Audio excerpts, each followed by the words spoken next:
fly fishing the canals up in the Owens Valley for bass. Not necessarily something everybody thinks about when they think of fishing up in the Owens Valley, like on the Owens or in Hot Creek.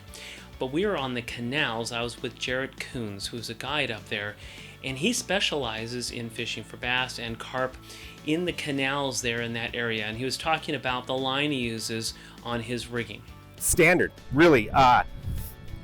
The casts are short. You're not really doing a lot of technical casting, so this is your standard weight forward fly line. This came with this setup. It's an 8-weight, so it's just an 8-weight weight forward.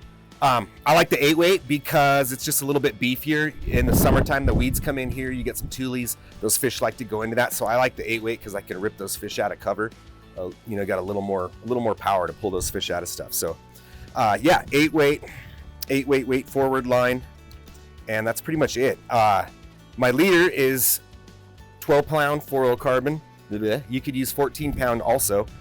I don't like going heavier than that because you end up ripping the fly line off.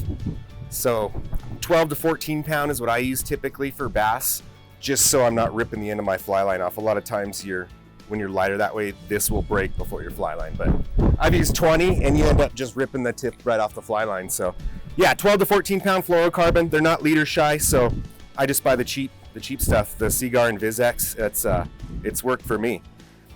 So I'm just gonna take about a rod length of it, about 8-9 feet is all, and just tie it onto my little loop here with a clinch knot. Nothing special.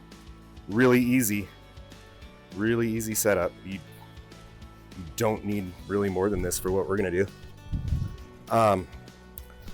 You could taper this if you want. Like you could start with 14 and taper down to 12 if you wanted for casting, but I find, it's short enough, it casts fine.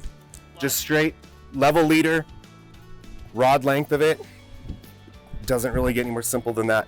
I'll use the longer rod too. That's a 10-foot 6-weight. So you can use your Euro stuff, and then this might be a little longer. You might go 10 feet with it. So that's really it. And we're just gonna be kind of flipping this into the canal. That was Jarett Coons. He's the owner of Sierra Mountain Trout Guide Service. He has an awesome, unique perspective on fly fishing and guiding up in the Owens Valley. He guides and specializes there in the valley in some of those canals, ponds, reservoir for carp and bass. He also does guiding up on Owens and up in the mountains and so on for trout. But he's got this unique kind of angle with these warm water species, and it is really fun. We appreciate Jarett going through his rigging there on his line and the weight he uses for that purpose. If you want to go and try your hand at a little bit of unique fly fishing up in the Owens Valley, let us know. We'll put you in touch with Jarett, and we'll see you next time on the Backcast.